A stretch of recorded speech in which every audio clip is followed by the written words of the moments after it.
नमस्कार किसान भाइयों, आप सभी का बहुत बहुत स्वागत है।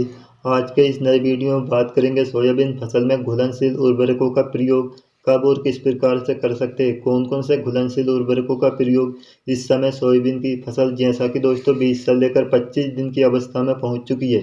ऐसे में कौन कौन से घुलनशील उर्वरकों का प्रयोग किया जा सकता है।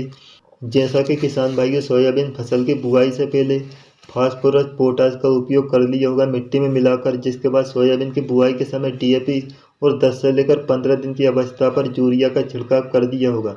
लेकिन अब भी आप चाहते हैं कि सोयाबीन फसल में घुलनशील उर्वरकों का प्रयोग करना चाहते हैं तो ये वीडियो आखिर तक देखें। किसान भाइयों, अगर आपको लगता है कि आपकी सोयाबीन फसल या अन्य प्रकार की कोई भी फसल की पैदावार ठीक से नहीं हो रही है, जब उर्वरकों का प्रयोग अभी तक आपने ठीक से नहीं किया है, जब पत्तियां छोटी है और पीलापन फसल में नजर आ रहा है, तो घुलनशील उर्वरकों का प्रयोग जरूर करें। किसान भाइयों, आजकल मार्केट में अलग अलग प्रकार के और अलग अलग कंपनियों के घुलनशील उर्वरक मिल जाएंगे। जैसा कि दोस्तों एनपीके की बात की जाए तो इसमें नाइट्रोजन, फास्फोरस, पोटास की मात्रा होती है। इसके प्रयोग से सोयाबीन फसल में कल्ले का फुटाव ज़्यादा होगा, सोयाबीन की पैदावार भी तेजी से होगी, हरापन ज़्यादा नजर आएगा।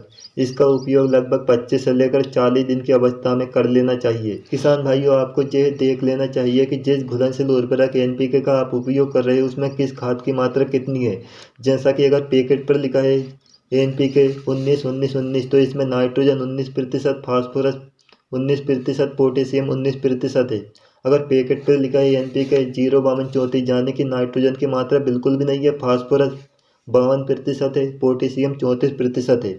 अगर इसकी मात्रा की बात की जाए तो 1.5 से लेकर 2.5 ग्राम प्रति लीटर पानी में मिलाकर छिड़काव करना चाहिए। अगर एक पंप की बात की जाए तो आमतौर पर 20 लीटर का एक पंप होता है, जिसमें लगभग 30 से लेकर 50 ग्राम एनपीके को अच्छी तरह से घोलकर पानी में मिलाने के बाद छिड़काव करना चाहिए।